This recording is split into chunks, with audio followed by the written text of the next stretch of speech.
The Chiefs just re-signed Nick Bolton, and Xavier Worthy was cleared last night, and we're going to talk about it.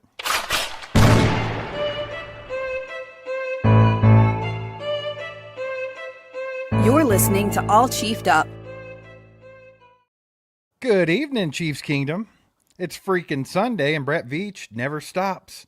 Well, the Chiefs never stop. There's always something to talk about, right, Mike? They've gone out and they've re-signed Nick Bolton to a surprise to many, but not so much to me. I kind of felt this one coming.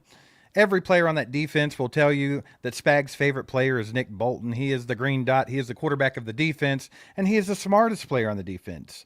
So this makes sense to me, Mike, but what do you think about the whole deal? I didn't know if we would see a Nick Bolton signing before a Trey Smith signing. But because we all thought Trey Smith was the most important. Now, I do know the contract negotiation was probably going to be a little bit rougher with Trey Smith. That was the holdup. But the thing is like he's the franchise tag. That was the focus. We thought Tooney leaving now opened up the door to maybe get him signed and Nick Bolton signed. I think this was the thing. I think the Tooney freeing up the 16, getting all the cap in order, that allowed them to work with Bolton here. And Bolton ended up signing, we've got the full numbers here. Bolton ended up signing for 3 years, $45 million, $30 million fully guaranteed. Tommy Condon was his agent. Steve, do you think 3 years, $45 million, that's $15 million per year, $30 million fully guaranteed? Was that about right for Nick Bolton? You think it was a little rich? You think Nick Bolton got jobbed a little bit? What do you think? I think it's a fair contract, man. I think Nick Bolton got what he deserved, and I think the Chiefs got a good player at a good price. You're not going to get them for dirt cheap. You're just not going to get guys that give you sweetheart deals this day and age. So you're going to have to pay the guys that are good. Nick Bolton's been great for us, and like I said, every player on that defense will tell you Spags thinks a whole hell of a lot of Nick Bolton, and he trusts him to run that defense. So this doesn't surprise me at all. I think it's a good deal for both ends. Honestly, surprised it wasn't for more than 3 years, because I was kind of thinking they would hit like a 5-year deal or something with them and try to spread it out. But I think this makes sense, man. Yeah, I guess 5 years, if you went 15 per, you'd have been looking at about $75 million. So I feel like Brett Veach just thinks 3 years is probably it. It is what it is. $30 million guaranteed. A lot of people's going to the guaranteed. But we've seen a lot of different things happen over the past few days. And so the Nick Bolton thing makes sense. They didn't want him to get to the market. We seen this yesterday, right after we got offline. Stanley agreed to a 3-year, $60 million deal with the Ravens. Mike, Who in the world said that they were going to announce that before the weekend was over? That guy. Is that what you want? This one. Yeah. This one right here. Point no, I mean, I think everybody kind of had that feeling that he wasn't leaving Baltimore. Once they reported that they were willing to pay him $21 to $23 million per year, you kind of knew he wasn't going anywhere. I think that Chiefs fans wanting Ronnie Stanley, it was just kind of a pipe dream. And then again, I don't even know if that's really what you wanted. You might be happy that happened, because Ronnie Stanley is a liability with injuries. And who could have known what could have happened? We don't have the best luck. Last season was insane. We were riddled with injuries. So why go pay this guy that much money and have him watching from the sideline in street clothes as Kingsley Suamatai and Wanye Morris get their ass beat all over the field? That's not what we wanted either. So I think this is a good thing for the Chiefs that Ronnie Stanley just stayed where he was at. There are other avenues to take, and I think they'll do that. But, I mean, overall, man, this is a good day for Chiefs fans. You re-sign Nick Bolton. I know a lot of people might not have wanted that, and there's a lot of people that hate Nick Bolton, which is absolutely absurd. But this is a good thing for the Chiefs and a good thing for their future. And also with Xavier Worthy getting completely cleared last night, DA decided they're not even going to pursue that case because the evidence is insurmountable, basically, against his fiancée. I just think that it's a good day. Everybody can relax a little bit. It kind of scared everybody yesterday morning. So in the last 24 hours, Mike, 24, 30 hours, whatever, we had Xavier Worthy gets arrested. We had Chiefs re-sign Hollywood Brown. Then we have Xavier Worthy gets cleared. And now we wake up, get our day going about our business, and they sign Nick Bolton. So it's like Brett Veach is making moves quick, but it doesn't surprise me because he has so much to do this offseason. Like, you can't really sit around with your thumbs up your butt. You just can't. So I think he's getting all of his ducks in a row because there's definitely a lot more moves that's got to come down. Yeah, I do think Trey Smith gets signed at some point. Nick Bolton was a domino that had the fall. I'm glad we got Nick Bolton back, to be honest. A lot of people, like you said, they didn't love him. Yeah, he's got some limitations athletically, but I think for what he does and what Spags wants to do, he's a big-time leader to have in the locker room. I'm fine with the $15 million a year for Nick Bolton. I'm fine with it. I think that's fair. I don't think they overpaid necessarily, so it is what it is. I do think next order of business, I'm telling you right now, with Ronnie Stanley coming off the board, I'm not thrilled with paying Cam Robinson a bunch of money. I know a lot of people have been talking about Dan Moore from Pittsburgh. He's not that good either. I mean, he allowed 12 sacks last season, and he had mobile quarterbacks back there. You know what I mean? Like, he had Justin Fields for the majority of the season. He had Russ. Those are both guys that get out of the pocket and scramble around, and he's still giving up 12 sacks. So, I mean, I don't think he's a solution either, so I wouldn't put my money on that. I would go ahead and get DJ Humphries back in here for a year. I think you have to do that. That needs to be one of the next few moves we see. When it comes to, like, Charles Omenihu, people like that, I would much rather see Turk Wharton sign long-term than Charles Omenihu at this point. Call me crazy, but I think Turk Wharton's more valuable than Omenihu at this point. Well, I think you could find something else with pass rushing there. I think it was, I can't remember. I think it might have been Fowler or one of those guys. They put out a list of guys that are really hot in free agency right now, and Turk Wharton was on that list. Yeah, so it makes sense. He was on a short list of like 5 guys. It was him, Deo Adeyingbo, which is a guy we talked about too. Yeah, we talked about him too. Edge rusher, and there was a few others, but they were the hottest guys in free agency right now. So more than likely, he's going to get offered a big bunch of money, and we're not going to be able to match it. It's a possibility. I'm not for sure, but I mean, you also have to remember it's a very down year in free agency. This has been a weak free agency class. Like, this is not like what it usually is. So there's that. But Mike, you know how I know this Nick Bolton deal is going to prove to be a good one? Do you know how I know? How? Because if you go on X and you start scrolling down, you look at these Chiefs talking heads, Zach Eisen, no disrespect to these guys, by the way, but Seth Kaiser, a bunch of those guys, they all hate it.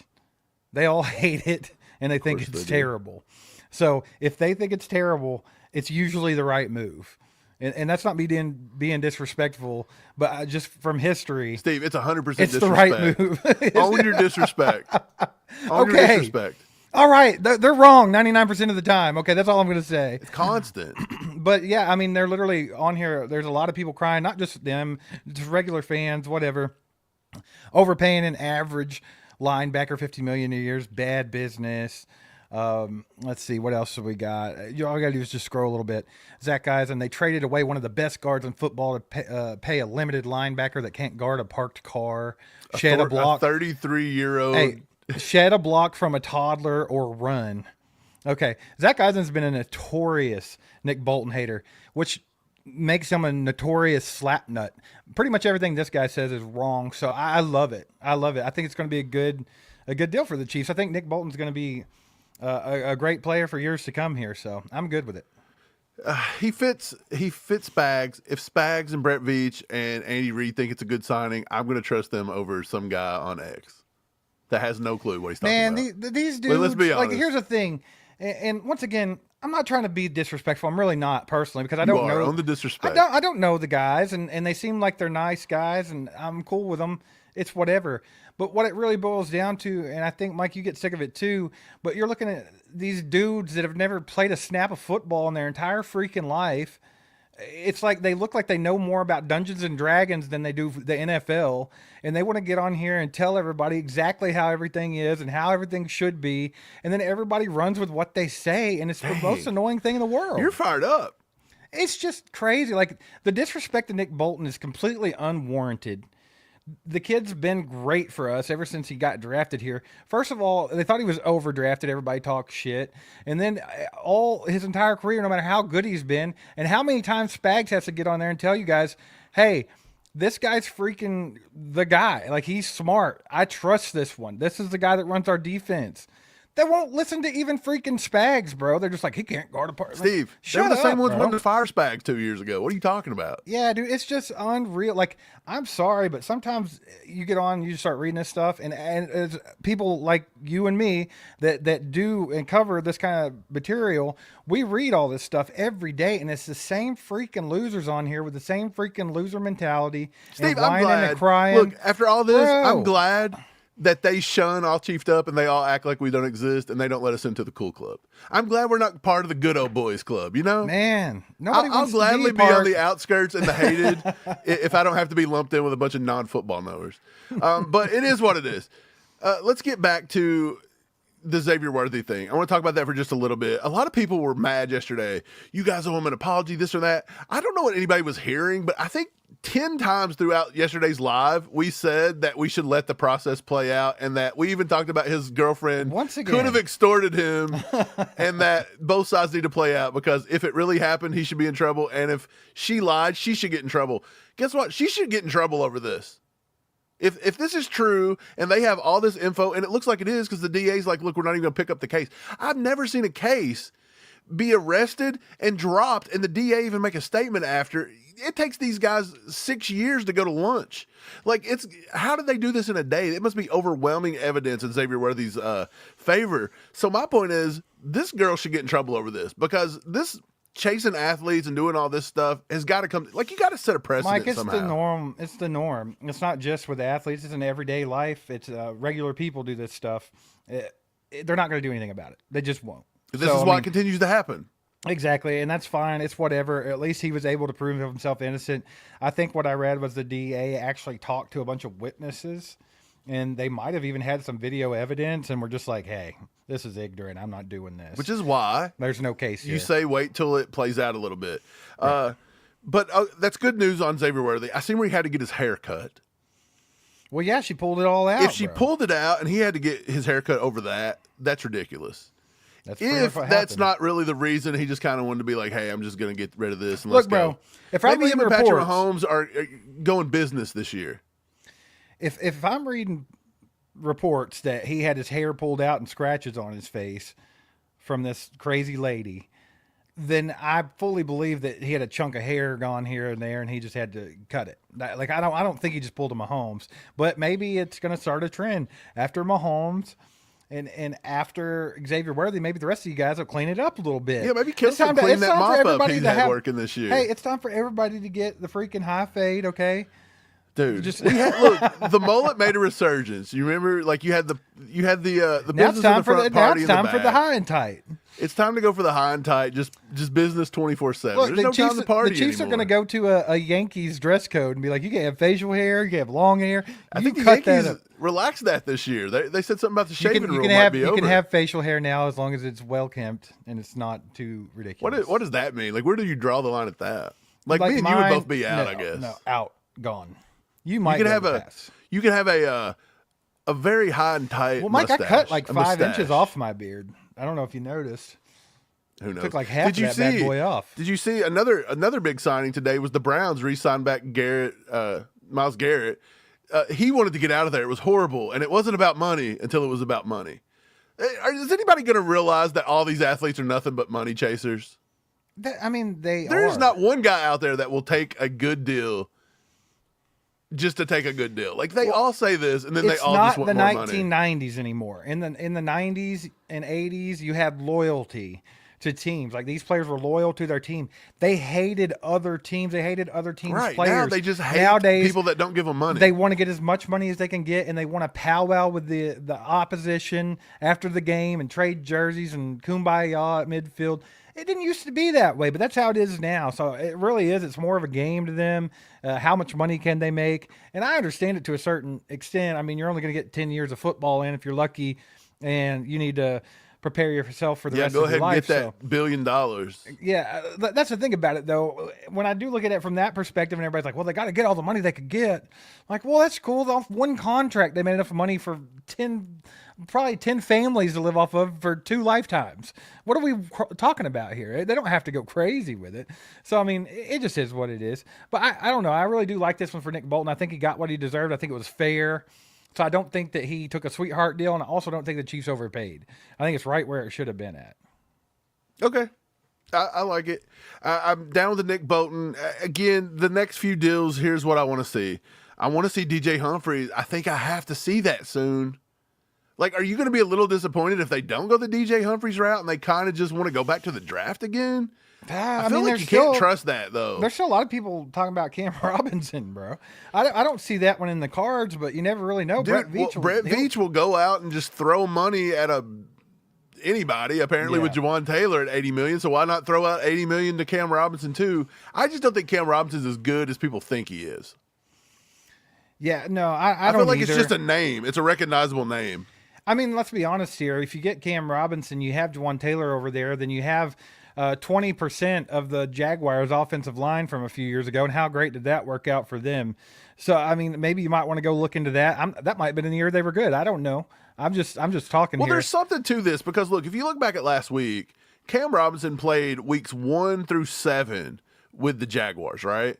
So in 1 through 7, he had here was his pass blocking grades per PFF. Week 1, an 81.5. Week 2 versus Cleveland, so he went up against Myles Garrett. You remember when you all said Joe Tooney wasn't the answer? Joe Tooney done pretty good against Myles Garrett. He blanked Cam him. Robinson, 53.7. He allowed 4 pressures, 2 hurries, and 2 sacks. He went up against Buffalo. I remember Joe Tooney doing pretty well against Buffalo. He scored a 40.9. He allowed 8 pressures, 3 hurries, 3 hits, and 2 more sacks. Okay. Then against Houston, Indy, Chicago, and New England, he was right back to about an 80s, high 70s grade, and he done really well. He didn't allow any more sacks. He only allowed 2 pressures in 4 weeks. So then he goes to Minnesota, and in Minnesota, he looked horrible. In just the wild card round alone versus the Rams, he allowed 12 pressures and 11 hurries in just one wild card game. And for the entire time in Minnesota, week 9 through the first round of the playoffs, so that would be, 10 games, 49 pressures, 41 hurries, 4 hits, and it come out to be 4 sacks. So that wasn't that much better than what you got from Joe Tooney, in my opinion. So why do you want to go out and throw $80 million at this cat? Yeah, I don't think that's in the cards, man. I think right now DJ Humphrey's the most likely. We'll see what happens, though. Shane, been a member for 17 months now. Our boy Shane. Hope you're doing good, brother. He says, my opinion, Bolton is a beast. I get horned up watching him take on Derrick Henry. Go watch his highlights against Henry. Dude, he's a run stuffer, man. That's the thing. Bolton is not perfect. Bolton's not great in coverage. He's not the fastest guy in the football field. But a lot of times he is one of the smartest guys on the football field. He puts himself in good positions, and he commands that defense, and I just think it goes a long way, and a lot of people don't give him credit for that. They want to look at just the bad. Like, that's the thing with a lot of people, Mike, a lot of fans, a lot of critics, a lot of the people like me and you that get on here and talk about stuff. Sometimes you find yourself just looking at a person's, like, weaknesses.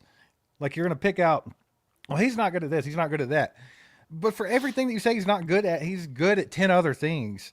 And I think people tend to focus on the bad just a little bit too much. But Nick Bolton is a good football player. Stephen Bill, been a member for 14 months now, says happy to keep Bolton and Brown. I want the left tackle from the Rams for a first rounder or a first rounder. Appreciate you, Stephen. I think Lark Jackson actually signed back with the Rams. Lark Jackson re-signed back with the Rams. He's out. Yeah, they paid him a boatload of money, so he's not on the table no more. But yeah, man, happy about Bolton and Brown for sure. We didn't get to talk about Brown just a whole lot yesterday, Mike, because of the Xavier Worthy stuff. But I mean, super pumped about Hollywood Brown being back for a year too. Do you think 11 mil was an overpay? I've seen a lot of people saying that, but I think after Tutu Atwell made $10 million for a year, it's crazy to say that's an overpay. I think the market continues to go up. I don't think it's an overpay. You got to remember, yes, the market does inflate. The cap goes up. Yeah, exactly. It's not an overpay for Hollywood. Look, check this out. This is a common misconception, too. You said it just 5 seconds ago. Nick Bolton can't cover. Bad coverage guy. Bad coverage guy. Dude, it's kind of a misconception. If you go and you look at coverage grades, 80% of the snaps, so out of 694 snaps, was the highest linebacker snap total all year in coverage. Okay, that was Zach Bond from Philly. He actually led the league at a 90.9, so a 91 coverage grade from Zach Bond. Like, he can cover. Where do you think Nick Bolton is on that list out of every linebacker in football that played 80% of 694 coverage snaps? What you got? He's top 5. He's number 5 in football. He ranks a 65.6 in coverage. That's what I'm saying. Zach Bond, Jack Campbell, Deion Henley, Jamie Sherwood, and then Nick Bolton. Nick Bolton scores higher than Bobby Wagner, Demario Davis, Roquan Smith, Quincy Williams, Jordan Brooks, Patrick Queen. All the way down the board, he scores higher in coverage. Nick Bolton allowed 50 receptions for 460 yards and what was it? 2 touchdowns all year. That's what he give up. And I know that seems crazy, but this is a product of Spags getting back in and trying more of this zone stuff, in my opinion. Yeah. I don't know. We'll have to see how Spags attacks this year. Maybe he goes back to more of what he was doing. I don't know. We'll have to wait and see. We got a 5-bomb from Scott Vanzel.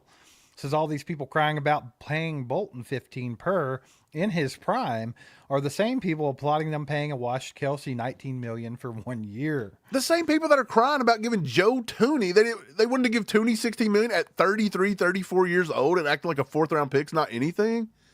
Like, what are you talking about? You got rid of Tooney at the end of his career. He's getting ready to hit a down. He might be good in Chicago for maybe a year or 2 more years, but you got to get out a little bit quick. Haven't you ever played anything? Like, you can't time the top, okay? You can't time the top. You've got to get out when you've got a little bit of leverage. My thing is, and this applies to Trey Smith as well, how much do you pay a good guard? Like, at some point, it's got to, like, we're overpaying at that position. Like, you can find a good guard for way cheaper than that. You might not find all-pro Joe Tooney, who's been to 15 Super Bowls, plays in the Super Bowl every year of his life. But, I mean, there are guys out there that can get the job done, and we could probably have some of them in-house, to be quite honest. That's what you're saying makes total sense because this is the NFL. You cannot pay Pro Bowl money at every single position. You've got to pick and choose them. You can't do it, dude. You've got to pick and choose them. Unless you're the Eagles. Kelsey's not been making big-time money, and Kelsey's deserved it his entire career, okay? So he gets 1 year where he gets $19 million. Okay, yeah, it's a little overpaid, but the cat's not been paid a lot in his entire career. He's been a team-friendly kind of guy. Restructure that bad boy. Yeah, but you look at it, and it's like, do you really want to give, out of all your players on the entire team, do you really want to make 2 guards 5 in the top 5 of your highest-paid players? That's wild. That's wild. Guards do not influence the game that much. Like, a left tackle influences the game much more than a guard. Yeah, absolutely. So that's what I'm saying. You have to pick and choose where you're putting this money. So you can't pay Joe Tooney top dollar. You can't pay Trey Smith top dollar. And then you go out and get a wide receiver and pay him top dollar. And then we got to have a defensive end. We got to pay him top dollar. You can't do it. You only got so much money to go around unless you're the Eagles or the Bills. So then you get to do what you want. So let's do what you want. It is what it is. Hey, appreciate the 5, Scott. Julia Guglia says, who do y'all trust or have more confidence in, Leo Chanel or Brian Cook? Leo, yeah. I'm going with Leo, too. I don't think that's a tough one. Leo's not been getting tons and tons of snaps. Even last year, he didn't get very many snaps. What did he play? I think the defense, I don't know how many snaps the defense played total, but I don't think Leo even played 50% of the snaps last year. No, Leo was kind of well, we figured it was coming, though. When they bring in a third safety, Leo's the guy that comes off the field usually. So, I mean, and they played a lot of 3 safety sets last year. We've seen that quite a bit. So I think that kind of took some snaps away from him. But I don't know. I think he'll continue to do more and more. Leo's a beast, bro. Just to get Leo on the board in the coverage scenario, you have to go down to 20% of Zach Bond's snaps. That's how little he plays, especially during coverage. But did you know when Leo plays, he's actually the number 13th ranked linebacker. He scores a 70 in coverage too. Leo's a beast, bro. He's a good player. Nick Lowe with the 5 bombs is sitting here with my wife telling her we have to go to chew with the crew this year.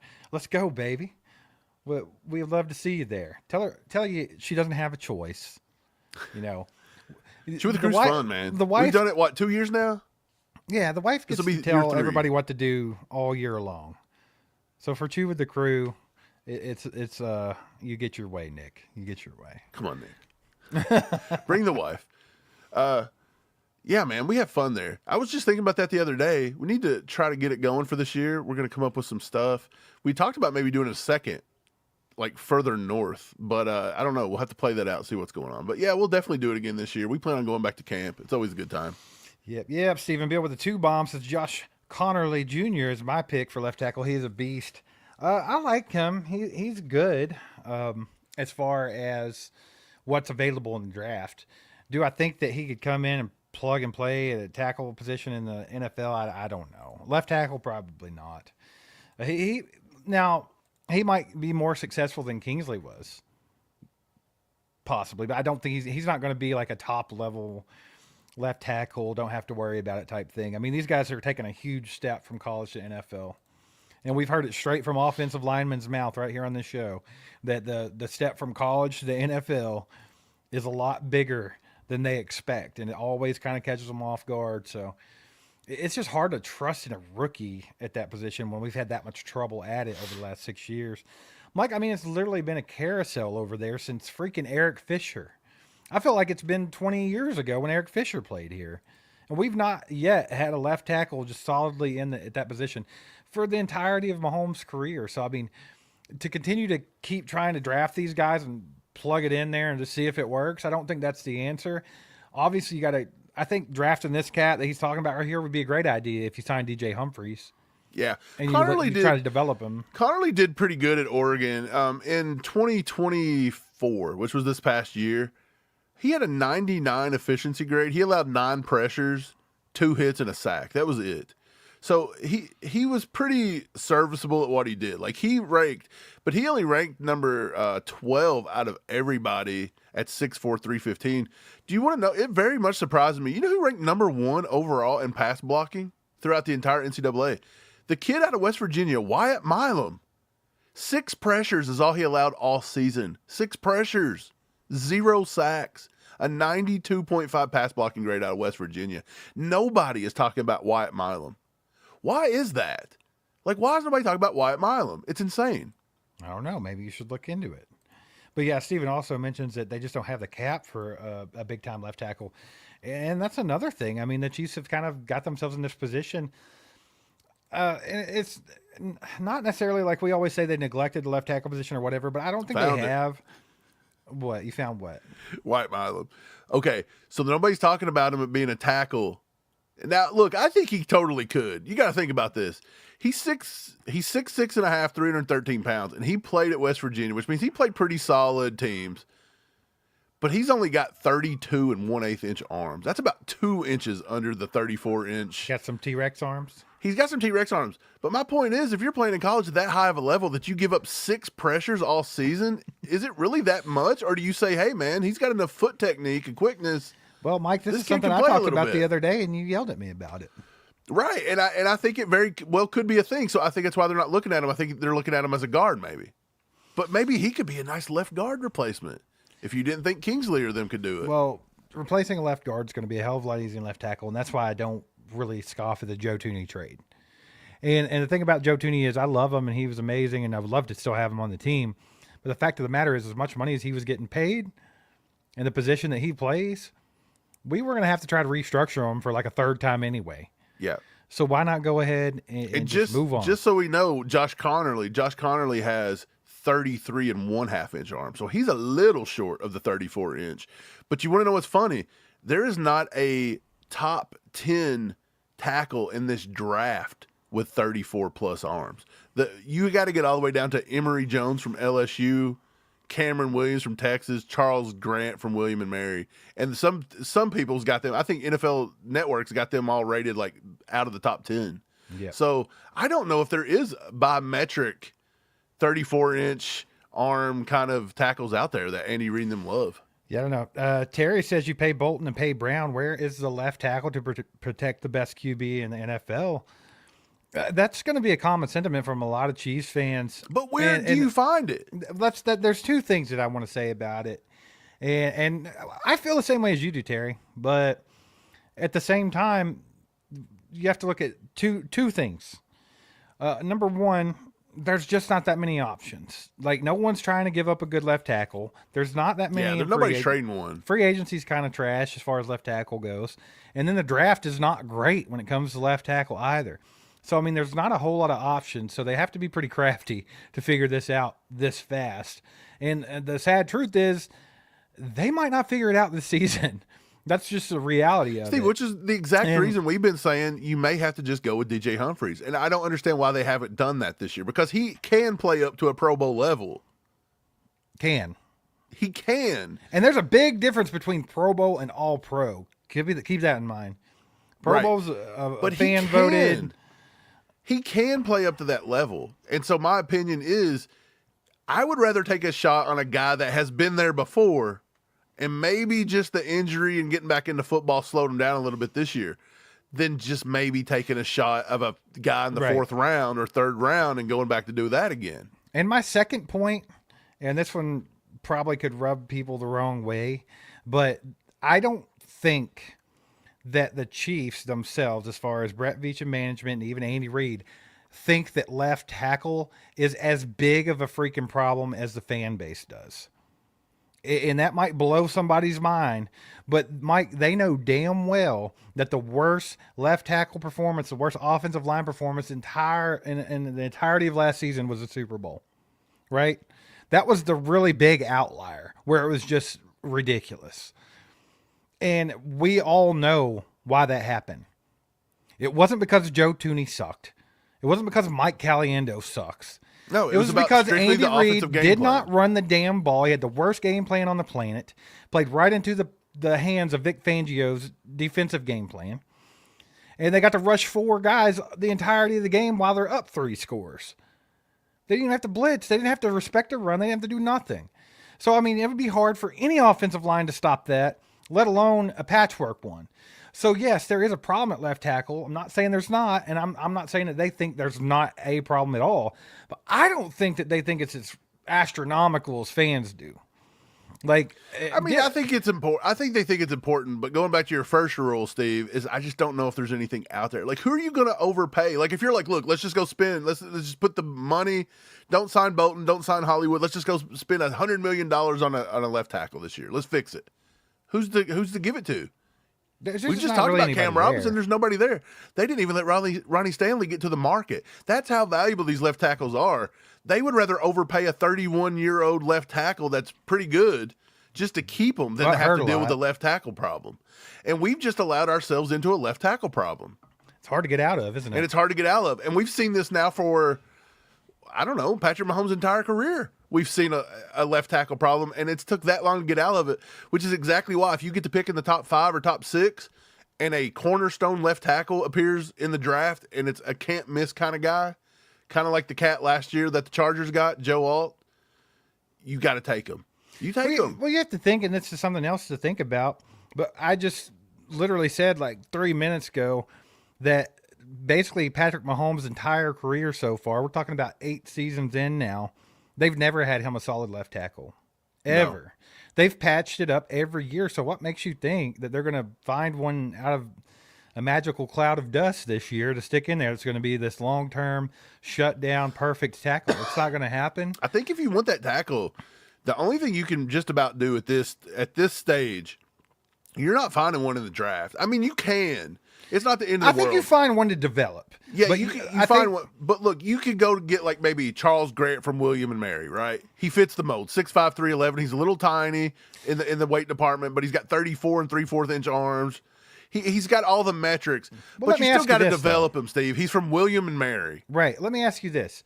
Is there any left tackle in this draft, and I'm even talking top left tackle, do you think could perform at a higher level than a DJ Humphries getting the whole offseason and getting ready to play? This is why you have to get DJ Humphries back. In my opinion, DJ Humphries, with a full year under his belt and maybe getting back with a full offseason, rather, not a full year, but a full offseason of working with his team, working with the offense, learning it better, getting more healthy, getting stronger.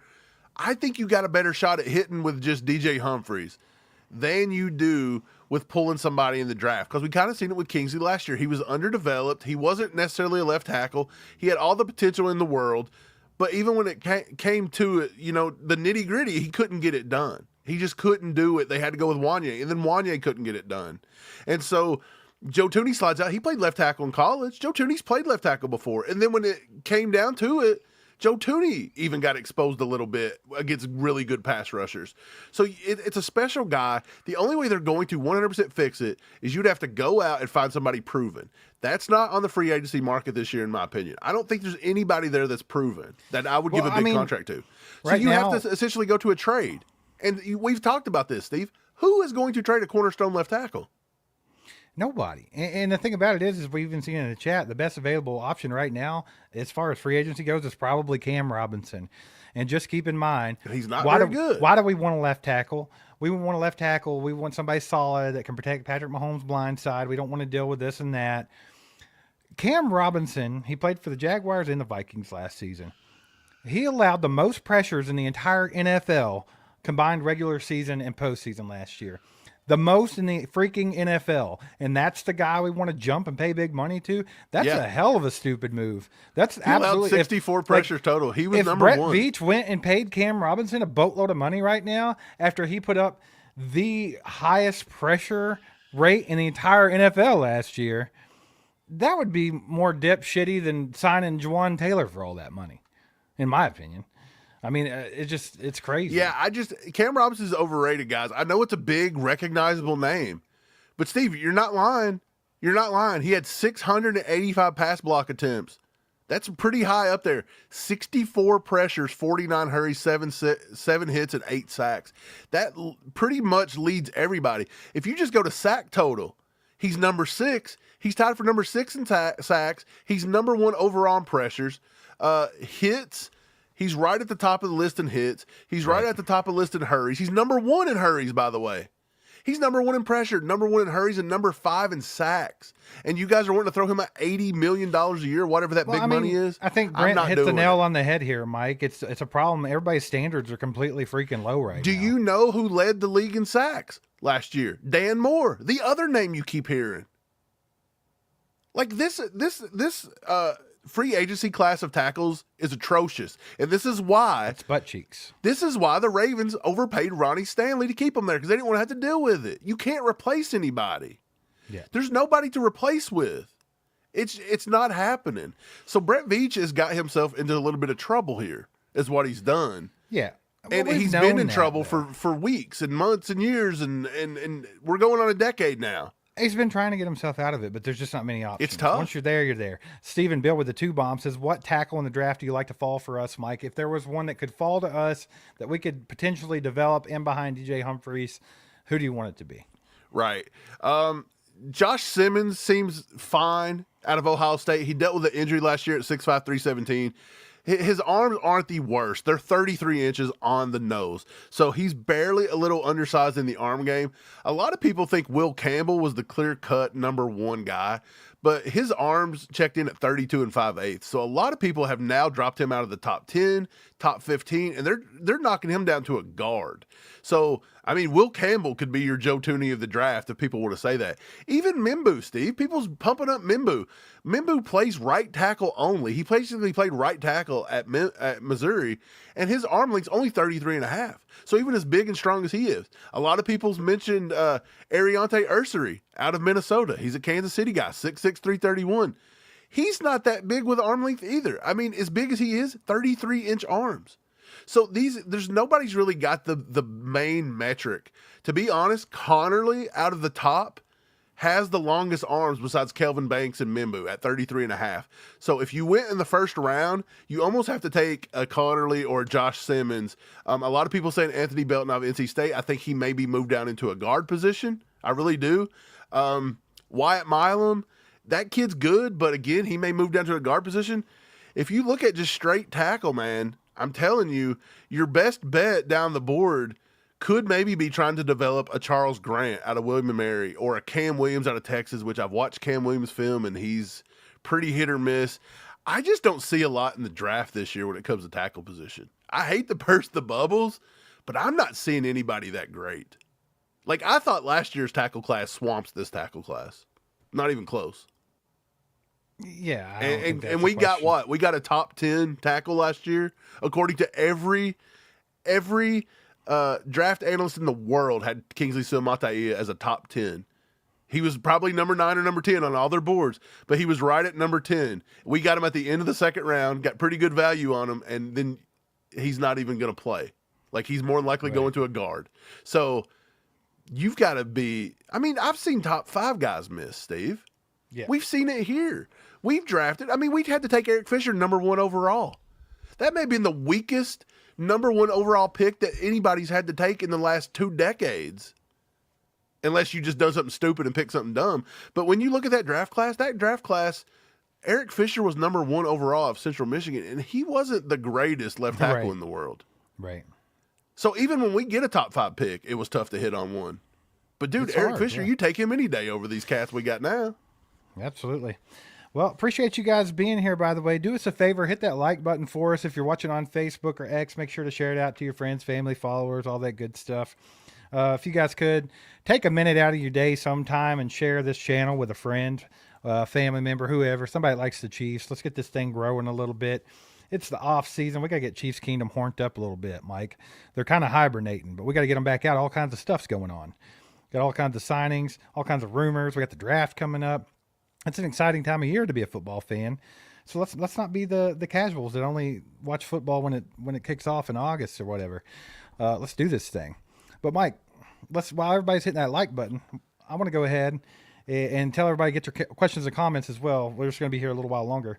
But I want to go ahead and bring up one more thing that I wanted to talk about today. DK Metcalf. Okay, that's been a popular thing over the last week or so, that he wants to be traded. The Chiefs notoriously like DK Metcalf, just not enough to take him over McCole Hardman in the draft, apparently. But Brett Veach likes him. They've eyeballed him before. They've talked to the Seahawks before about him, and I think they have contacted the Seahawks about him this time as well. There's some news on that. There's some news. So DK Metcalf has actually said kind of what he wants. Didn't he say something about 30 mil?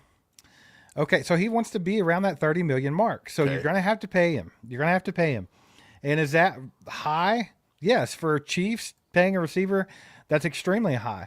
Now, in today's market, for what DK offers you, it's not astronomical. You have to think, I mean, Jamar Chase and some of those guys are going to be hitting up towards $40 million. So, I mean, 30 million is not out of the realm of possibility for someone like a DK Metcalf. But he's also said that he wants to play for a contender. He wants to play meaningful football. He wants to play for a contender, but he really wants to be, and this is the funniest part, he wants to be somewhere where it's a warm climate. It's warm. Yeah, well, Kansas City kind of rules that out. And you know what's funny is actually, I think it was 2 years ago when there were a lot of rumors about DK coming to the Chiefs, he actually said, I don't want to go there. It's too cold and it rains too much or something like that. Which is wild because he's in Seattle. But either way, that was his remark. And it's funny that 2 years later, that's still one of his requirements is like, I kind of want to be in a warm climate. He wants to go to Miami. Everybody wants to go to Miami, Steve. But why would you want to go to Miami? They're not a contender. So if it's what is he actually serious about? I mean, Miami's the thing about it was apparently he wanted the Texans. He wanted the Texans to be interested in him, but they went out and got Christian Kirk. They got a boatload of receivers. They'll still end up with him. I don't think they will. So I don't know how much weight that bears on it. Obviously, he doesn't get to make the decision on where he gets traded anyway. No, but he has to work with re-signing or restructuring. Right, but they do have a couple of teams that are tops to land DK Metcalf in a trade, and number one on there is the New England Patriots. The Patriots are the guys with the big money. It's not. But he doesn't get to, that's what I'm saying, he doesn't get to dictate that. That's just like a wish list, right? But the New England Patriots were the top team on there. The Chiefs were not mentioned in the top three. I'm having trouble remembering who the other two were. The Chiefs aren't going to be mentioned, in my opinion, because a lot of people just think that it's just too much money. Brett Veach is not going to dish out $30 million for a wide receiver. Right, and then, of course, it's going to go back to, we don't even have a freaking left tackle, so why would we pay a wide receiver that much money? I totally understand. Can I ask this? If we've discussed this, and there is really nobody out there at the left tackle to give your money to, is it better to just sit on it and don't do anything? Or is it better to take some of that money you were going to pay a left tackle to and now try to just get bigger, faster, stronger weapons for Mahomes and try to counteract it that way? Or do you just say, hey, let's beef up the defense more. Let's go give it to a pass rusher and see if our defense can now hold teams to under 10 points a game. Let's do that. Right. I don't know. Mike, I've been a DK guy since the draft. You know, do you remember that whole debacle? I wanted the Chiefs to draft DK Metcalf, and they didn't do it, and I was a little pissed off about it. And I think Brett Veach is pissed off in hindsight. And I do like him. I think that he's that type of player that could transcend the whole, we don't use a big body receiver, we don't use an X wide receiver here in Kansas City. I think he could kind of close that gap because he offers a lot more speed, a lot more versatility, and a lot more separation than the average big guy does. So I think that he could actually be effective in this offense. Now, here's the thing about it. That money is the problem. Like, if the Chiefs were to trade for DK Metcalf and trade a second-round pick or whatever and get DK Metcalf, and then they had to pay him upwards of almost $30 million a year, I wouldn't be pissed off if they did it because I do think he would be a good piece for this offense. I think he could fit in well. And I think Patrick Mahomes deserves to have a guy like that on his roster. Because, I mean, if you think about DK with Rashee Rice and Xavier Worthy and Hollywood Brown around him, that's nasty. That is a nasty wide receiver core. So Mahomes should not have any problems moving the football other than getting a little bit of protection. But that's when it really comes down to scheme and get rid of the ball faster. Mikey's mentioned before, Joe Burrow put up MVP numbers last year with the worst offensive line in football. There's ways to counteract this stuff. So if you cannot pay a left tackle, if there's no one out there to pay, there's no one to come in and do what these people want, which is to have a Trent Williams type guy, then what do? You gotta get the best you can get and then switch your scheme up. But like I was saying, I'm not gonna be mad at it if they do it, but I'm also not upset if they don't. Like if DK goes to wherever, I don't care. It doesn't bother me. I'm not gonna lose any sleep because I think either way it's fine. Either way it's fine because either you're gonna spend a lot of money. So I mean, if we can save that money, then cool. But if that's what Brett Veach and Andy Reid want to do, then I say let them freaking do it. I mean, they're the ones that's. Look, I got an idea where DK could maybe end up. In my opinion, they need a wide receiver. It's in the South. It's warm. Matter of fact, they play in a dome. Imagine DK in a dome. That's going to be fast. They need a wide receiver. I don't know if they're going to be able to land. A what's his name? The cat that got traded to the Jets. Devontae Adams. I know Devontae Adams wants to be there, but maybe the Saints can pull off something for DK Metcalf. That fits off his criteria. They have no one to throw him the ball. He wants to play competitively. Well, Derek Carr, he plays moonball, man. Derek Carr's toast, bro. That guy's cooked. He's but done. they liked him, and Derek Carr was winning games early in the season last year. I don't know. I'm just saying these are ideas. Tampa Bay, maybe? Would he really want to go down to Tampa and battle with Mike Evans and Chris Godwin? But Chris Godwin's a free agent. And you got Baker down there. I'm throwing out ideas where his landing scenario could be. Maybe he wants to go to Atlanta. But I feel like there's way too many weapons to pay him in Atlanta. So I don't know what he wants when it comes to that. The Chiefs, though, he's kind of shunned at the Chiefs' idea for years. I don't know if that's like being coy about it or I think playing it cool or whatever. But he's always kind of shunned at the Chiefs' suggestions. But I'm with you. I think $30 million's too much. But I would like to see it. I think seeing Patrick Mahomes get an alpha wide receiver for once in his life in his prime. I'm not talking about go get DJ or D-Hop and turn him into decoy at the end of his career. Okay, yeah, even crazy. Hollywood's fine, but Hollywood's not an alpha wide receiver in this league. He's just not. Now look, the Chiefs may be able to go out and throw a little bit of money, and it's probably not going to have a lot of big suitors after him and a lot of big time people. Maybe Stephon Diggs is back in play here, but he's getting a little older. He's coming off an injury now. I don't know about that, but he played in Buffalo, so like Kansas City's not any colder than Buffalo. Like I see Del Monte in the chat. Shout out Del Monte, but he's being like, "Hey, we need to focus on the trenches. Don't worry about this stuff. Like we just saw, our offensive line get owned, get destroyed." And no, you're 100% right. But I think the thought process here, Del Monte, is there's nobody to get. Like you cannot get an elite left tackle. It's just not going to happen. Like the thought of having an elite left tackle going into next season is literally slim to none. It's like 1% chance that you get an elite left tackle for next season. So knowing that, do you do the best that you can there with keeping DJ Humphries and then drafting for the trenches? And do you spend the money that you can create by restructures and whatever on something like a DK Metcalf or some kind of big weapon? Or do you throw money at these half-assed tackles that gave up the most pressures in football last year just to appease the fan base and then try to draft some offensive? I don't know. I think it might be smarter to be like, here, DJ Humphries, this is your gig. You get the whole offseason. Let's draft some guys to get in behind them and develop. We already have guys in the house to be in behind them and develop. The Chiefs start the season on this side. Okay, here we go. The Chiefs start the season with Armand Membu that they pick at number 31. And they start it with re-signing back Justin Watson. There's your weapon that That's you can disgusting. sign back now. There you go. Not a good trade. You got Armand Mimbu, who played right tackle his entire just about his college career. He's got 33 and 1/2 inch arms. Okay. He's a project, but you got Armand Mimbu. You drafted we'll just say maybe one of the best tackles in football right there. And you got Justin Watson or McCole Hardman. Or you go into the season with DJ Humphries and DK Metcalf. Which one are you taking? Yeah, dude, you have to be You wild taking to A take or a B? risk on it. Yeah, that's crazy. DJ Humphrey is proven. You get DJ Humphries for the minimum amount of money this year, by the way. If It's he can basically stay like healthy, signing a rookie. That's the thing. We got a really bad sample size of DJ Humphries last year. He's coming off of a 1.5 year injury. He sucked. He looked like he was rusty. He wasn't familiar with the offense. He wasn't familiar with anything. So yeah, it looked bad, and that's why we were advocates of, hey, just leave DJ Humphries out for the playoffs. We don't want it because he's not ready for it.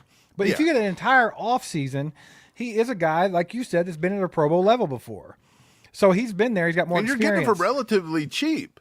And I think he's going to produce more and protect better than any of these rookies coming out in their first year. I just do. So I'm with you, man. I think that's a no-brainer. Now, I know people don't want to pay a receiver that much money, but it is what it is. Have you heard at this that? point, what do you do? Seattle is lowering the cost. They said that a first-round pick is not – That's they not won't take a first happening. They anymore. knew that They'll wasn't take a happening. second. Well, the only reason I was saying I would gladly give up pick number 31 I would give is up because 31. I would. Yeah, 31 is basically a second-round pick. And who are we taking at 31? Clyde Edwards-Helaire and Felix Njudike-Uzomah. Oh, I'm sorry. I would not ever trade them for DK Metcalf. So our 31 is not that big of a deal. It's just really not. It's a lot of hit or miss. You seen last year, to get to Xavier Worthy, you had to trade it up to get a better player. Yeah. So it is what it is. I would have taken a 31. Now, I totally get that Brett Veach maybe didn't want to offer it. I can understand that too. I can understand that they are valuable. But in hindsight, every year when we take a pick at 31, it never wants to pan out better than a 6-year guy who is an alpha wide receiver who can get 1,000-yard games and 1,000-yard seasons with the trash up in Seattle throwing to him. So, in my opinion, I want Patrick Mahomes with an alpha wide receiver in his prime. I think something has to be done. Wouldn't you just like to see it? Steve, something has to be done to shake up the offense. It's too monotonous. It's not done shit for 3 years. That's true. Patrick Mahomes doesn't trust anybody. If you can get him DK Metcalf in his prime and he can't trust him, then maybe Mahomes is broken. So you've got to get Mahomes out of a funk. You've got to get Andy Reid out of a funk, and you got to get our offense moving. And doing the same old same. And I love Hollywood, but you're just bringing back Hollywood. Just bringing back what we seen last year. We didn't see nothing good last year. It has been reported they are actually only asking a second-round pick for DK Metcalf.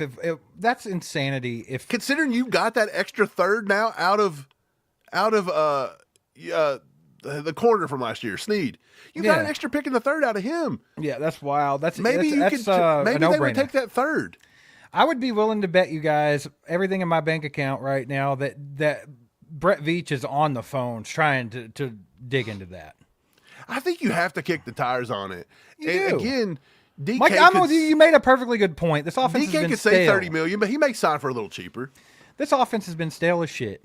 And been. if you're trying to tell me that you're okay with going into next season with the exact same players we've had for the last 6 years, And no upgrade at left tackle. I don't think so, man. I think you're right. I think you got to make some kind of move somewhere. And look, we're not getting rid of Matt Nagy. He ain't went nowhere. You're not getting rid of him. Man, They haven't made a switch at Connor Embry at wide receiver coach. They've not taken Joe Blameyer out of his position. Like, we're going to see the same offense for the 4th freaking year in a row. You've got to switch it up a little bit. I mean, you also have to remember, guys, Travis Kelce's playing another year, but he's not Travis Kelce that we used to know. This is 35-year-old Travis Kelce. So we don't have that. We don't have that target. So DK kind of gives you that guy, like, the security blanket. Like, you don't have that with Kelce anymore. I'm sorry you don't. We saw it disappear last year. Well, look, we're chemistry making there was tons of just gone. sense. A lot of people's not going to agree with us. We got a lot of Chiefs Kingdom that's stuck in the we can't afford anybody. They're stuck in the Carl Peterson days, and they always will be. Pops does it. Yeah. Pops grew up watching it like that. They've been convinced that we never have cap money. From the beginning of time, we've never had money to sign anybody.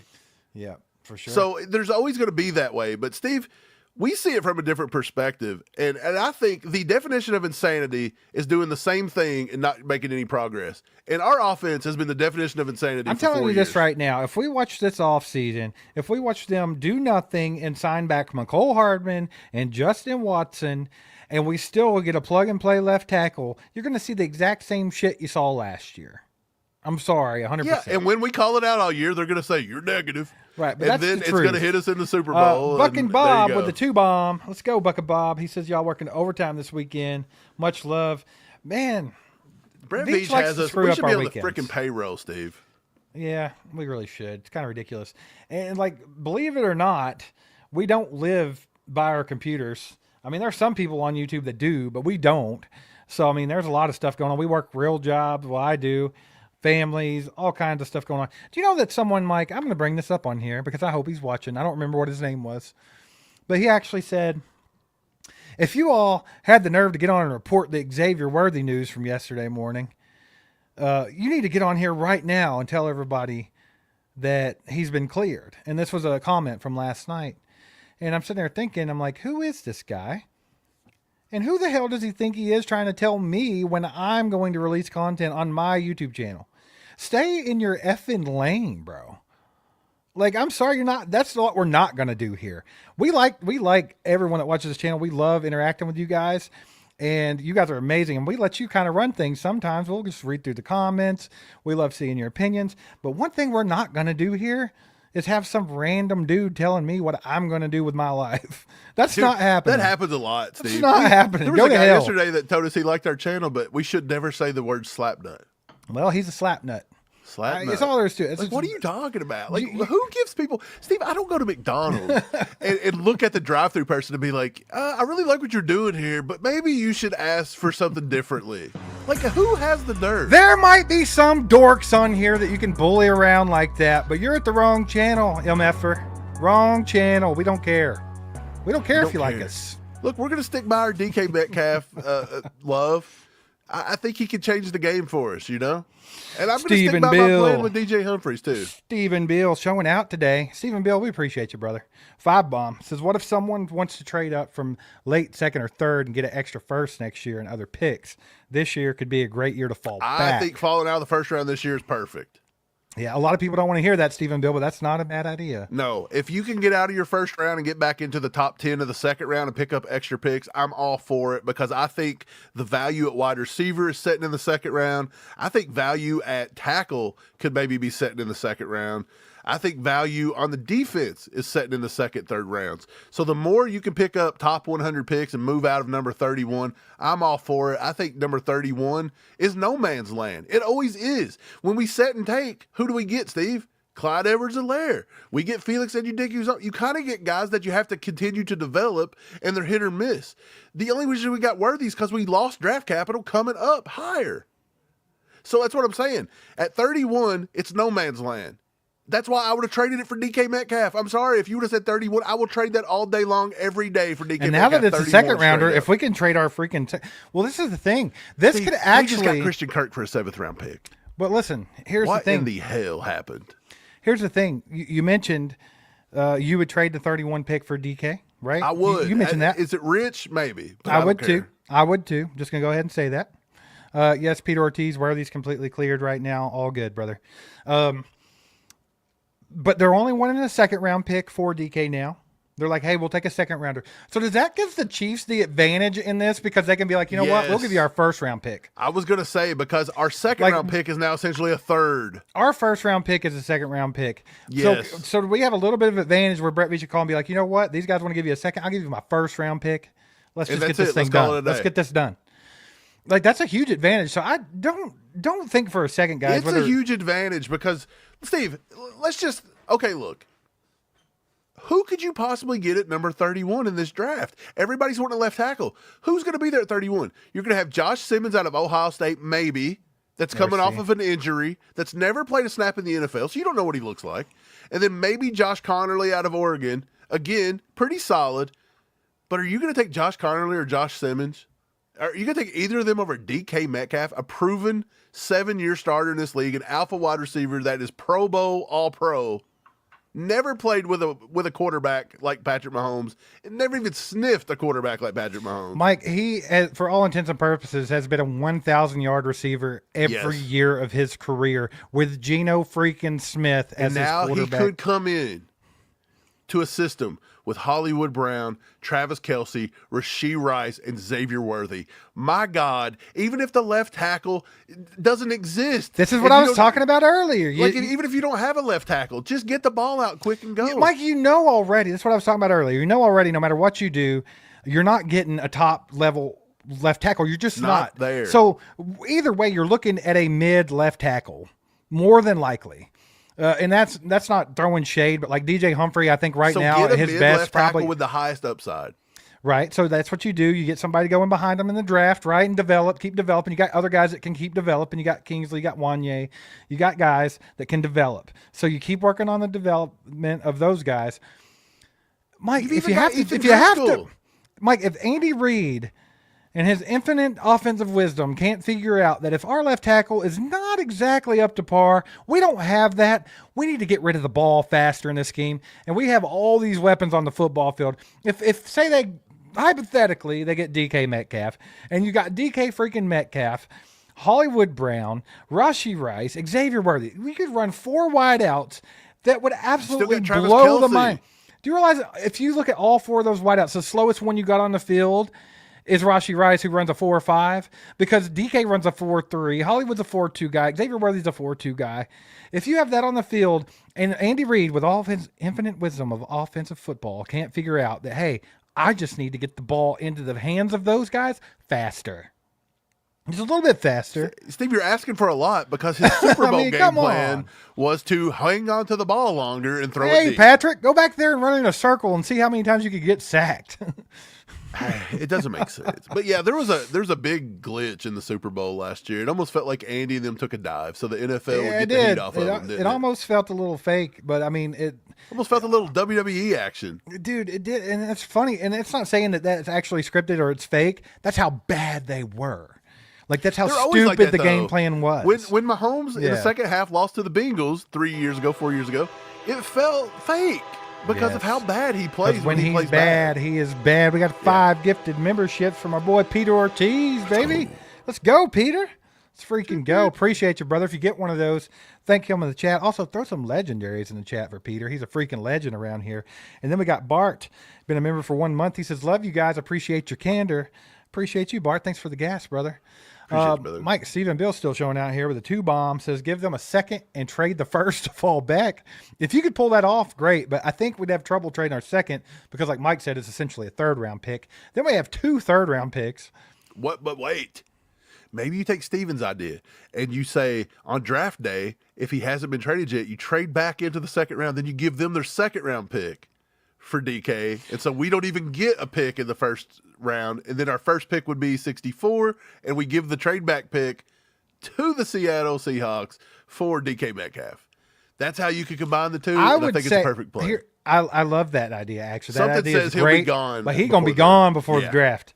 If he really wants to be traded and they're really serious about trading him, look, that's the thing. A lot of people can say DK's overrated, even though they haven't paid any attention, obviously, if you think that.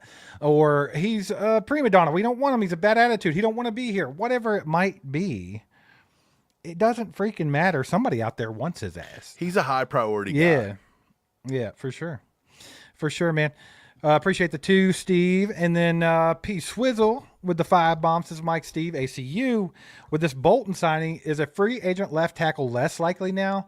And is Worthy and Rice both going to be out next year? Okay, so let's take this one at a time here. Free agent left tackle is way less likely now.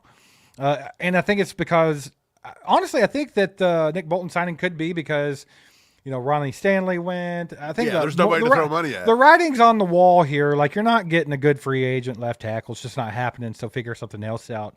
So I think that might have played into that. And then as Xavier Worthy and Rashee Rice both going to be out next year, I'm going to go with right now, from what we know, no. I don't. From what we know right now, Xavier Worthy didn't do anything wrong. Except for pick the absolute wrong person to freaking propose. And it's still looking like Rice gets back within the first month to 2 months of the season, and if they put a suspension on it, I'm still holding strong at 3 to 4 games. Same. So I think I think by mid-season, regardless, you're going to be at full strength, barring any kind of injuries or anything like that. So by the time mid-season gets there, you're going to be well settled into full strength on the offense. Appreciate that. 5 bomb P Swizzle, and then 5 from Hannah says, guys, didn't I say Nick Bolton would be signed? You did, Hannah. You did. She says Spags keeps this guy. Trey's contract by tomorrow, start of legal tampering. Bolton and him have same agent. Mike, you mentioned that earlier. Does the Nick Bolton thing have any effect on the contract of Trey Smith, or do you think no? It's kind of its own separate thing? Or do you think that Trey Smith could have been a tag and trade idea? Like, what do you think's going on here? I don't know. I still think they try to get Trey Smith done. I do. I don't think it's tag and trade. Again, I think when you traded Joe Tooney, you chose Trey Smith. I don't think that you get both of them. Like, I don't think they could sign both of them, and I don't think you cut both of them at the same time. Like, you just don't cut ties with both of them. So I do think that they will get something done with Trey Smith. I don't know how quick it'll be, but, you know, Trey Smith wants to be here. I think he likes the Chiefs. He likes the community. He likes Andy Reid. He obviously likes, you know, Creed Humphrey and just all the guys. He's fit very well here. Kansas City give him a shot when nobody else would, when he had all that trouble with that blood condition coming out of college, and gave him a shot. I think Trey Smith wants to be here, and I think Trey Smith will work with the team. And like she said, if it's the same agent, Tom Condon, I believe, is the agent. Tom Condon is not a notorious a-hole. Like, he will actually work with Brett Veach and work on getting good contracts. He's not like a money-hungry guy like the Drew Rosenhauses of the world. Right. Yeah. Appreciate the 5, Hannah. We got Canuck who says DK is going to Vegas. Book it. I mean, that's probably a possibility. Warm. They'll pay him. He's with Gino. Didn't they just go get Gino? Yeah, you think he wants to be back with Geno Smith? I don't think. See, I don't. That's the only thing that throws me off there. I think that cuts that out there. That's the only thing that's throwing me off. I ain't going back to frickin' Geno Smith, dude. Even though Geno Smith will throw a moonball. Yeah. He if DK ends up in frickin' Philadelphia or Buffalo, I swear. Mike, Geno's over 4,000 a year for the last 2 or 3 years. Bro. I told you, Geno. He's pretty good in He's pretty good in a definitely dome situation. That's another thing that should kind of sell you on DK is the fact that him being on the team allowed Geno Smith to be a 4,000. To be halfway serviceable. Come on. Insanity. Terry with the gifted membership. Appreciate you, Terry. If you get that, make sure to thank Terry in the chat. Put some legendaries out there for these guys. Gifted the memberships up. And then we got a freaking 20 bomb from our boy Bart here. Let's go, baby. It says, pay DK Metcalf the bag and draft a left tackle. Well, I think I'm kind of there with you right now, Bart. I know we've been saying it, but I mean, honestly, the more we talk about it, Mike, it's like we know at best we're getting DJ Humphries over here and drafting a left tackle to develop. And then, like I said, you got Kingsley to develop. You got Wanye to develop. You got guys that can develop behind not DK, DJ. So many D initial names. Yeah. Yeah, I mean, I'm not opposed to that idea, Bart. I'm not, especially if. Look, Steve, you've even got the option that if you pay DJ Humphries maybe on a small 1-year deal, a prove-it deal, because he still needs that. Nobody's going to go offer him the bag. The dude didn't play, and when he did, he scored an 11. Yeah. But anyway, you can still go out and maybe sign another veteran, too. Maybe you could get, I think it's far-fetched at this point, but a lot of Chiefs Kingdom want to see Donovan Smith come back. Maybe Donovan Smith comes in and signs and plays for cheap, too. So what if you had DJ Humphrey and Donovan Smith there and you draft? Hey, when your old ass gets tired, your old ass can go in. That's what I'm saying. Like, you've got options there that you can at least let them come into camp and see if they've still got it. Yeah. But I prefer that in paying a proven guy like DK that could really cause some problems to the defense. Real quick, if you're DK Metcalf and you have any bearing on your trade whatsoever, knowing that guys are money hungry and they're chasing the money, if the Raiders trade were to be, they'll restructure him at $30 million a year, or the Chiefs were to be able to restructure him a contract where he's making $27 million a year, do you think he would still go towards the extra $3 million, or do you think he would lean towards, hey, I'm going to play competitive football in Kansas City with Mahomes? Yeah. What do you think? Think about this. What did D-Hop get to do? What did Hollywood do? Like, everybody comes to KC to die. Like, nobody gives them any targets. Understood. The offense has gotten so stale, and then at least So you think if Vegas they- gives them a turf and warmth outside. That was two of the things he So wanted. you think if he has any option, then he's just going to go with the most money wherever he can go? The most money, but it also hits his temperature gauge. It hits. But he also everything. said he wanted to play competitively. He wanted to be with a contender. Vegas by no means is a contender. But they might be now. No, they're not. With Geno and the way they're trying to change things, I don't think there's any easy wins in the AFC West anymore. No, they're not, but I don't think that they're a contender for a Super Bowl. Look, If if not on the this Broncos could take Bo Nix and go from worst to first and get in the playoffs this year, Vegas can do it again this year. it might as well be Oakland, okay? Hannah with the 5 bombs. They'll Says always be DJ gets a Oakland in my new heart, baby. 1-year deal, and they'll draft O-line for the first 2 rounds in the draft. I'm telling you, Trey is getting a contract. I've heard Patty's vocal on this. Well, you're taking man. offensive line in the first 2 rounds of the draft? What are you Yeah. drafting there? A tackle and a guard? I don't think they need to draft a guard that high. It's possible. I heard Daniel Jeremiah say that the Chiefs could try to replace a guard early in the draft. I just don't understand why you'd have to do that, because I think Kingsley's set up to be a guard. I think Wanye's set up to be a guard. I think Caliendo, we all know they like him. There's plenty of options there. Steve, we're not even talking about the kid from Louisville that could play left tackle a little bit. Ethan Driscoll. They brought him in last year. Yeah. He almost got to start a game. Yeah. I think he's a developmental guy. Yeah, I agree. I think there's a lot of different options for the level of play that you're going to be able to put on the field this year. I think you have a lot of different options. And I think the sad truth is to have a high level elite left tackle, there's just no chance of being able to do that. There's The Chiefs nothing there. also do you remember last year, the Chiefs also they had him out of Oklahoma, and he played last year, and he had an injury, but the Chiefs actually liked him last year coming out of Oklahoma, and he actually was on the practice squad and everything until he got injured. Mittauer, remember him? Like, he's coming back from injury at 6'3", 306. So they drafted C.J. Hansen. I think they've got plenty of options. They drafted Hunter Norzad. They've got plenty of options on the interior. I just don't think they draft any more interior guys. Unless one of the top 5 or 10 fall into their lap. Like a Wyatt Milam. If he falls into your lap at the end of the second, or maybe they traded to the second and there's nobody else there, and you're like, hey, he could be a Joe Tooney guy. Yeah, maybe. Maybe, but I don't know. I don't see another guard drafted. Got a 2 from Hannah. Says Veach will rather sign Sweat or pass rush versus DK.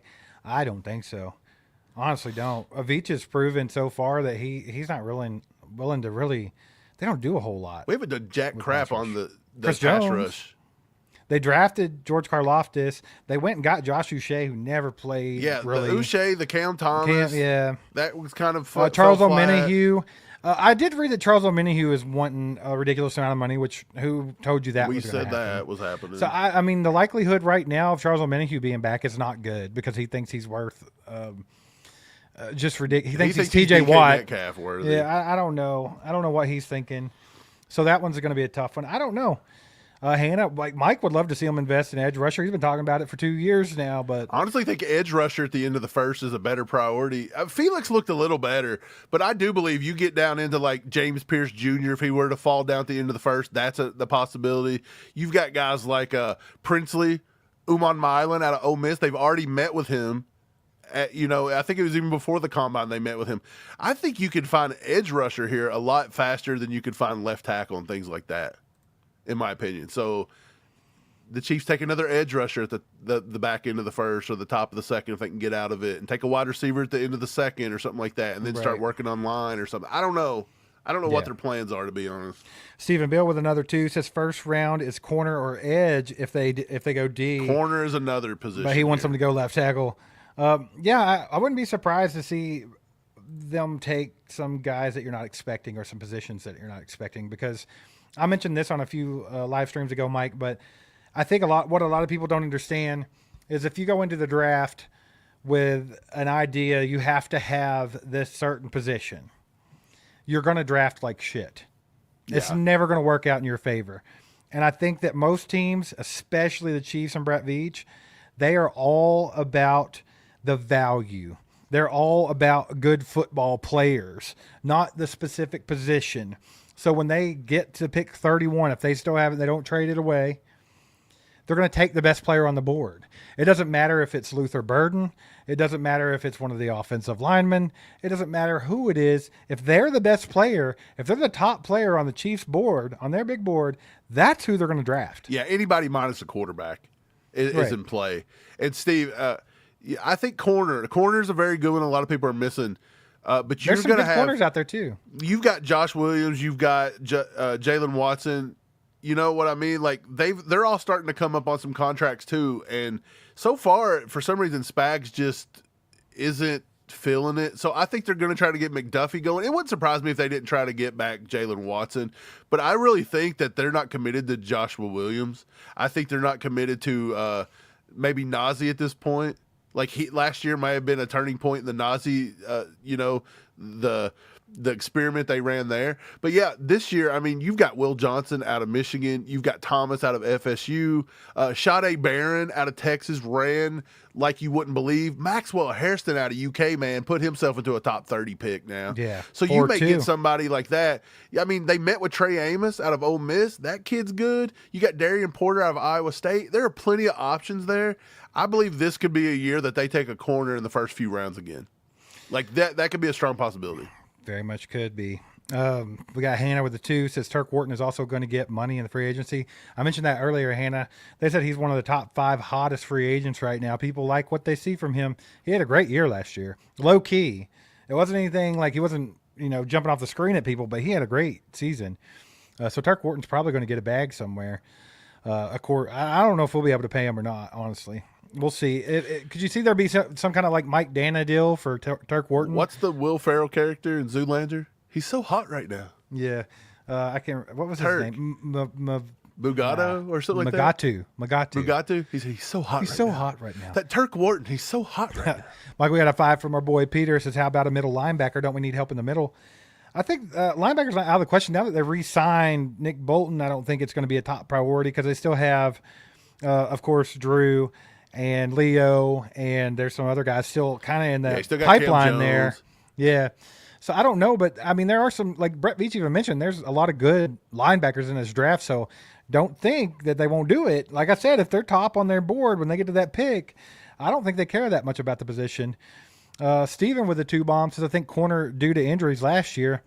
Well, I think we had a really strong corner room a couple of years ago. We thought we had a lot of depth, but things kind of surfaced last year, and you notice like Jalen Watson got injured again. Jalen Watson's injured a lot, and I'm not saying he's injury prone per se, but he's not had good luck. And then on top of that, they will not use Josh Williams for whatever reason, even though he's viable and just as good as Jalen Watson. They won't even use him. They put Najee Johnson out on the field, who got cooked repeatedly all year long. So all of a sudden, it does feel like there's a little bit of a hole in that defensive back. Yeah, they let Nick Jones fall off the face of the planet. Yeah, he's gone now. He don't even play for the Chiefs. After he was literally a pretty serviceable slot corner. Yeah. A nickel guy, and I don't know. I don't get it. Mike, I want to leave everybody with this. Today. We talked about a lot of stuff, and shout out Nick Bolton, the contract. Congratulations, brother. I think it's well-deserved, and I like it. The 3 years, $45 million, $30 million guaranteed. And then Xavier Worthy was cleared last night. Don't have to worry about that for now. It seems like it shouldn't be an issue. So that's some stress off of all the Chiefs kingdom. But today, Mike, we brought up the DK Metcalf thing, and people don't like it. They think we'll never pay that much for a guy. So I would just like to bring this to everybody. So while we're out here saying that the Chiefs spending $29, $30 million on a top-tier wide receiver in this football league is just absurd, out of the question, cannot happen. We have other teams over here like the Cleveland Browns paying Myles Garrett. Y'all ready? I mean, y'all saw this, I'm sure. A 4-year extension, 6 years total. $40 million per season. A no-trade clause. $100 million cash in the first 3 years. This is after, Steve, they give Deshaun Watson the most ungodly contract in the world. $88.8 million in execution guarantees and $122 million, almost $123 million in total guarantees. They're out here paying this guy what Elon Musk makes in a year. And we're talking about how we can't. It's just absurd. There's no possible way we could pay a top tier wide receiver $29-30 million a year. It's insane. Steve, people have been conditioned to be Chiefs fans have been conditioned to always say we don't have money. At some point, guys, we got to stop saying we're broke. We can't do this. We can't do that. There's a way to get it done. These other teams are proving it over and over and over again. There's a thing out there called mental abuse, and the Chiefs fans went through this in the 90s and the early 2000s. Okay, they have PTSD. I'm telling you, we have been conditioned that we have always been told that we can't afford it. Look, if you go to the store, can't afford the name brand. We got to get the cheap ones. We've always You're not getting the Nikes, Mike. You're getting the Spaldings. You're getting the Mikeys. Nike's getting the Mikeys.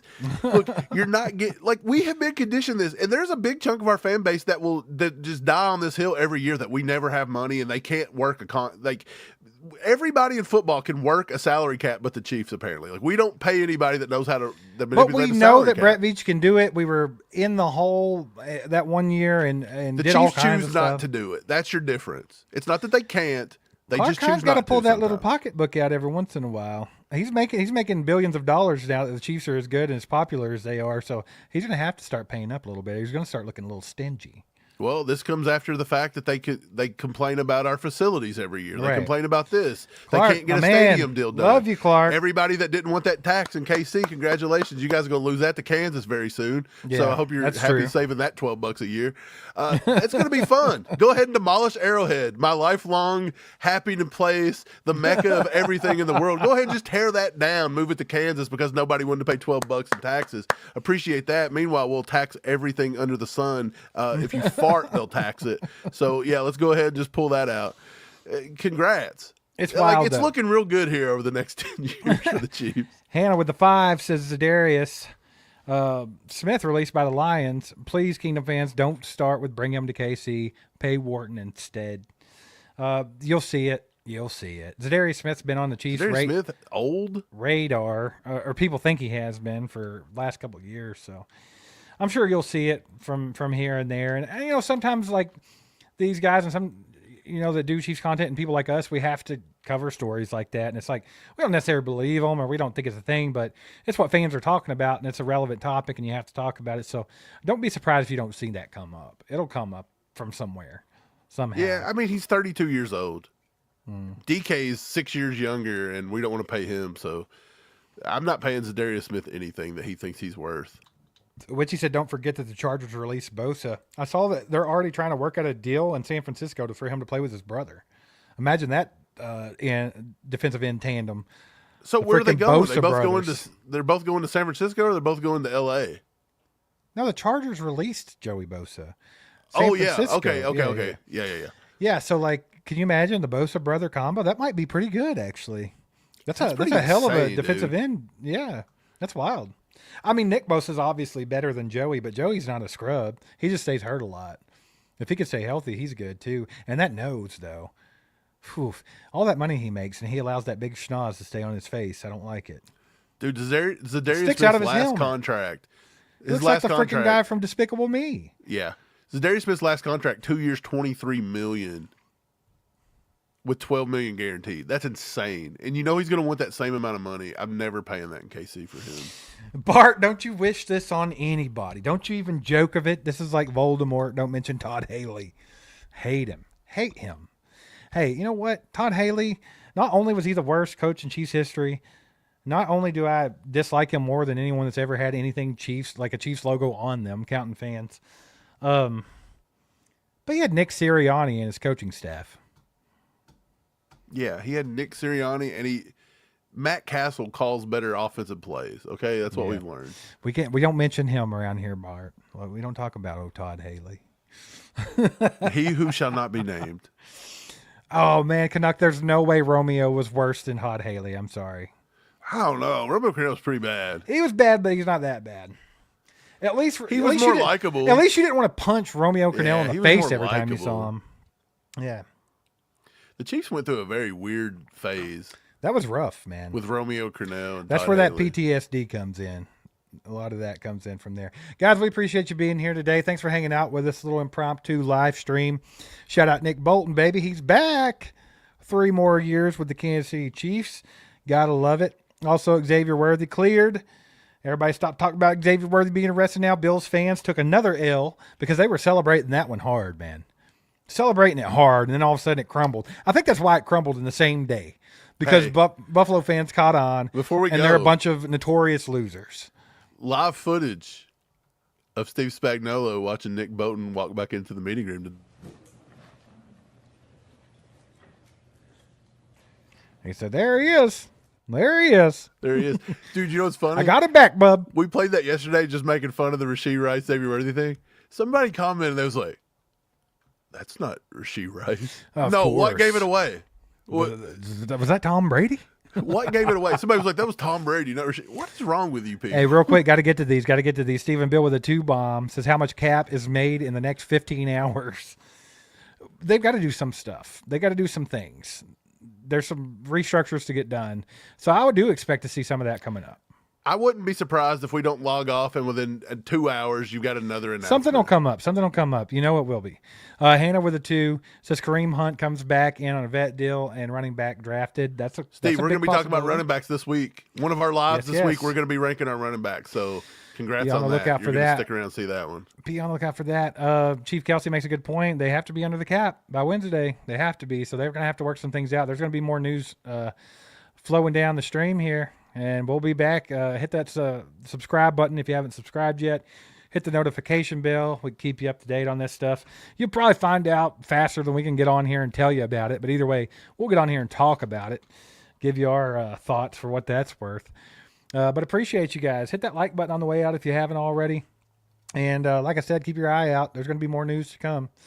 So you might see us back. Who knows? Until then, have a good day. Have a good Sunday. Go Chiefs. There goes a sight from my soul.